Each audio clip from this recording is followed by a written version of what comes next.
things theology, all things theology. We chop it up properly without an apology. Gotta get doxology to God hollow, because this is how we do it at All Things Theology.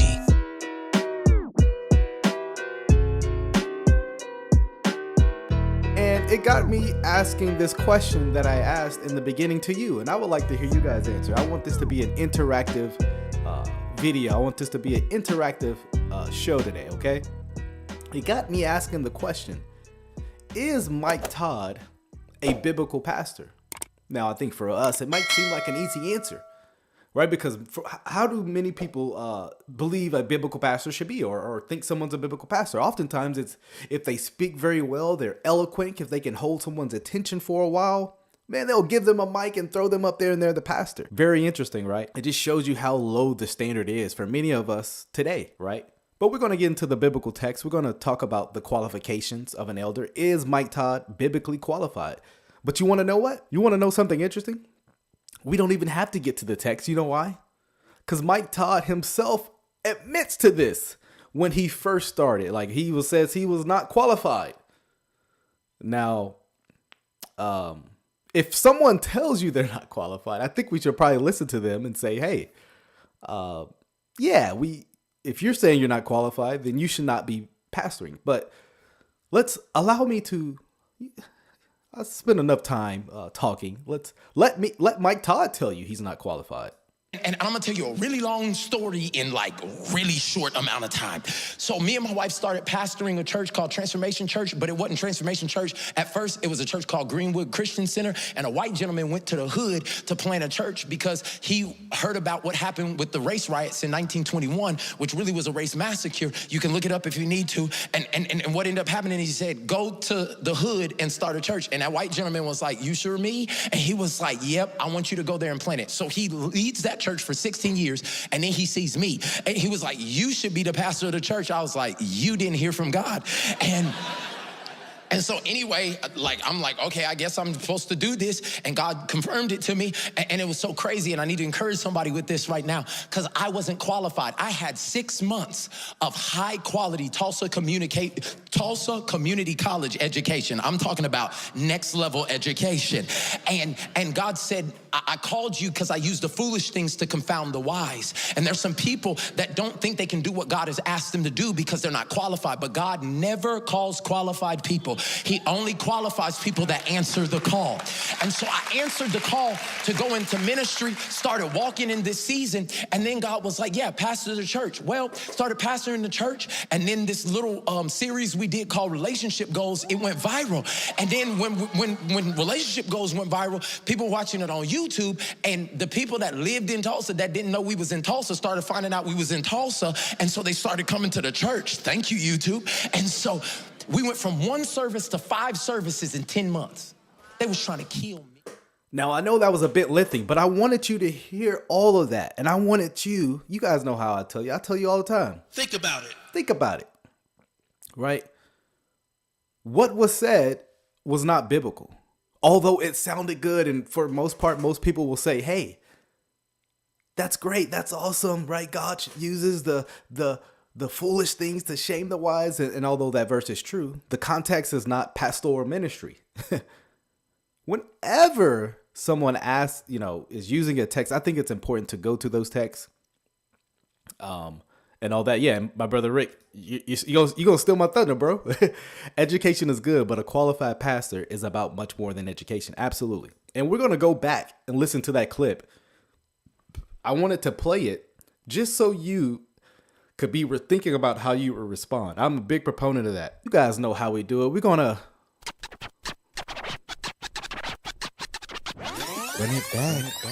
run it back. So let's do that again. And I'm gonna tell you a really long story in like a really short amount of time. So me and my wife started pastoring a church called Transformation Church, but red flag off the back, right? Red flag off the back. Him and his wife were pastoring a church. They were pastoring together. Let me say this. Only men can pastor. It is women. There is no such thing, biblically speaking, right? If the Bible is informing us of our views, there's no such thing as a female pastor. Role of an elder is only to be occupied by a male, and a qualified male at that. Not every male. We're going to see that in a second. I'm going to go over some of the qualifications of an elder. And to show you how, like I said, by his own admission, he is not qualified. But yeah, first red flag, he states that he and his wife were pastoring a church together, okay? And so he's actually giving you the history of how he became a pastor. So listen up, listen up. In Transformation Church, at first, it was a church called Greenwood Christian Center, and a white gentleman went to the hood to plant a church because he heard about what happened with the race riots in 1921, which really was a race massacre. You can look it up if you need to. And what ended up happening, he said, go to the hood and start a church. And that white gentleman was like, you sure me? And he was like, yep, I want you to go there and plant it. So he leads that church for 16 years, and then he sees me. And he was like, you should be the pastor of the church. I was like, you didn't hear from God. So this guy, he's pastoring this church, predominantly sounds like ethnic black area, which that's fine. That's not an issue. The issue is he points to Mike Todd and says, you should be a pastor. Now, I have some questions here. What was the basis on him saying Mike Todd should pastor? Because by Mike Todd's own admission, he was biblically illiterate. Ironically, he still is biblically illiterate. And so what was the basis this pastor chose Mike Todd as pastor? Now, I have a few speculations. I'm not going to share that publicly, but I will. I think the reason why Mike Todd was chosen is he's a handsome looking fellow. He's charismatic. He can speak well. He's black. That's what it said. Did he make him the pastor because he was black? That might have had something to do with it. He's speaking in a predominantly black area. Maybe this guy was in the era of wokeness to where people were like, we can't have a white pastor. But nevertheless, let's drop that one aside for the reason. He's a very charismatic guy. He's likable. He can speak well. He grabs your attention. There's no denying that. But are those reasons the reasons why a pastor should be a pastor? I'm going to look at the text here in a second. And Mike Todd even says, no, God didn't tell you that. Well, one thing that a pastor should want to do is pastor. The Bible makes it very clear that a elder should have the desire for it. So the fact that you were like, no, God didn't tell you that is another red flag. How many red flags has there been in 37 seconds? Multiple.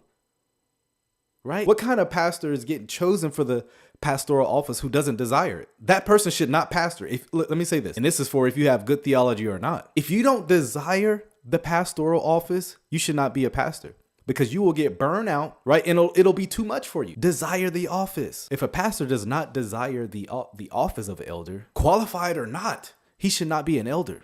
And I've seen this in good solid churches where the pastor got in it for bad reason. He wanted to make a name for himself, so to speak. And guess what? It never happens. They get burnt out because they're not fulfilling all their dreams and aspirations. It's not taking them where they wanted to go.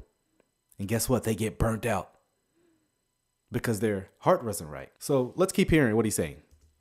And so anyway, I'm like, okay, I guess I'm supposed to do this. And God confirmed it to me. And it was so crazy. I want to know how God confirmed that. I would be interesting. What stamp of approval, what confirmation gave that to you? And I need to encourage somebody with this right now because I wasn't qualified. I had 6 months of high quality Tulsa Community College education. Let me say this. Worldly knowledge has no foundation to where if you're qualified to pastor a church. Let me just say that. You don't have to even have a seminary degree, although those things can be helpful. The issue is, did you know the scriptures? Where you live? Did you meet the qualifications? That's never brought up here. The qualifications of an elder. Did you meet these, Mike Todd? It's never brought up. Never. Oh yeah, he admits to being unqualified. At the very least, Mike Todd, you should not have been pastoring until you were able to meet these qualifications if you desire the office. But we're gonna see how he takes a Stephen Furtick approach to being unqualified, right? As if this is a good thing. Let's check it out. Education. I'm talking about next level education. And God said, I called you because I use the foolish things to confound the wise. And there's some people that don't think they can do what God has asked them to do because they're not qualified. But God never calls qualified people. That's false. That is false. God calls qualified people all the time, especially in the pastoral office. Matter of fact, let me say this. God never calls unqualified men to pastor and shepherd his sheep. You must be qualified. We're going to look at that in a second. I know I keep saying that, but we will. If you are unqualified when it comes to the unqualifications, then God hasn't called you to the pastoral office. At the very least, not yet. Not till you meet those qualifications. So it just shows you from the jump, from Mike Todd's admission, he was not qualified to teach a church. Has things gotten better or worse? I think they've gotten worse. Only qualifies people that answer the call. And so I answered the call to go into ministry, started walking in this season, and then God was like, yeah, pastor the church. Well, started pastoring the church, and then this little series we did called Relationship Goals, it went viral. And then when Relationship Goals went viral, people watching it on YouTube, and the people that lived in Tulsa that didn't know we was in Tulsa started finding out we was in Tulsa, and so they started coming to the church. Thank you, YouTube. And so we went from 1 service to 5 services in 10 months. They was trying to kill. Having a sermon go viral is not a sign of God's blessing, especially if you're admitting you're unqualified. Having a sermon get a lot of views is not a sign of God's approval. Let's look at the text. Let's look at the text, because if what Mike Todd is saying is true, this makes no sense why Paul wrote qualifications for an elder if you don't have to be qualified to be an elder. That makes no sense. And can somebody help me out there? What? Bro, what are you talking about, man? I know who qualified him. A lot of these Christians is ducking the smoke. I want all the smoke. You don't know the Bible. Those kind of men qualify you. But nevertheless, let's look at the text. Let's look at the text. Qualifications for an elder. 1 Timothy chapter 3, starting at verse 5. This is why I left you in Crete, and he's speaking to Titus, so that you might put what remain into order. Wow, so God's church must be in order. And appoint elders. Notice the plurality. That's another topic for another day. Right? Appoint elders in every town as I directed you. If anyone is above reproach, so the pastor, the elder, the shepherd must be above reproach. Mike Todd, right? The husband of one wife, and his children are believers and not open to the charge of debauchery or insubordination. For an overseer, as God's steward, must be above reproach. So again, repeating this, he must not be arrogant, quick-tempered, a drunkard, or violent, or greedy for gain. Interesting, we're going to be talking about some of that today. But hospitable, a lover of good, self-controlled, upright, holy, and disciplined. Now, Mike Todd just told us a pastor doesn't have to meet any of these qualifications. Matter of fact, Mike Todd told us the opposite. He said God never calls the qualified. Paul, I don't know what you were thinking, because Mike Todd comes around 2,000 years later telling you you're wrong. Praise God, we got Mike Todd to shepherd the church, right? And so much for scripture. Notice what else, and obviously I'm being facetious, I'm joking. Notice what else Paul says. He must hold firm to the trustworthy word as taught, so that he may be able, notice this, I love this part, he may be able to give instruction in sound doctrine, also rebuke those who contradict it. The pastor must be able to teach. He must be able to teach and defend. I love how it's both and. Not one or the other. These are actually known as the pastoral epistles. Let's go to another text. 1 Timothy chapter 3. It says, the saying is trustworthy. If anyone aspires, right, he has the desire to be office of overseer. He desire a noble task. So remember, to the issue I brought up, it's a good thing to desire the pastoral office, but, or as Paul says, therefore, right, an overseer must. Now, Mike Todd just told us God never calls the qualified, but here we have a must. This must be so. Not 3 out of 10, not 9 out of 10, but every time this must be the case when someone's being appointed to the elder. Husband of one wife, or above reproach, husband of one wife, sober-minded, self-controlled, respectable, hospitable, able to teach. He's an able to teach man, not a drunkard, not violent, but gentle, not quarrelsome, not a lover of money. He must manage his household well, with all dignity, keeping his children submissive. For if someone does not know how to manage his own household, how will he care for God's church? He must not be a recent convert, or he may become puffed up with conceit and fall into condemnation of the devil. Moreover, he must be well thought of outsiders, that he may not fall into disgrace, into the snare of the devil. Nevertheless, where we are given qualifications of an elder, the very thing Mike Todd just told us, God never calls the qualified. Then why are there qualifications for an elder? If you don't have to meet this, these passages are obsolete. These passages should be thrown out the Bible, according to Mike Todd, because they actually, I mean, it's good wisdom, but you actually don't have to do it. Matter of fact, he goes further and says, God never calls the qualified. If you have qualifications for an elder, I'm sorry, Mike Todd just told you God ain't called you. This is the very thing I'm speaking about. Many people are speaking about, where men like this should not be preaching. Matter of fact, they shouldn't be leading a church. You get more games and charades than you get Bible. You know, I've gotten a lot of pushback. Remember, you guys might have seen this short I made where Mike Todd is, I might play it here. If many people don't know what I'm talking about, Mike Todd's on stage and he's just getting the snacks thrown on him. Someone said snacks. Okay, I'm gonna play this. Okay, listen to this. Listen to this. Listen to this guy. Get a bottle. Cookies, Coca-Cola. No, just throw it over here. Get it on me. I want it all over me. Who can eat just one Oreo? And don't give me no milk. And don't give me, like, Oreos?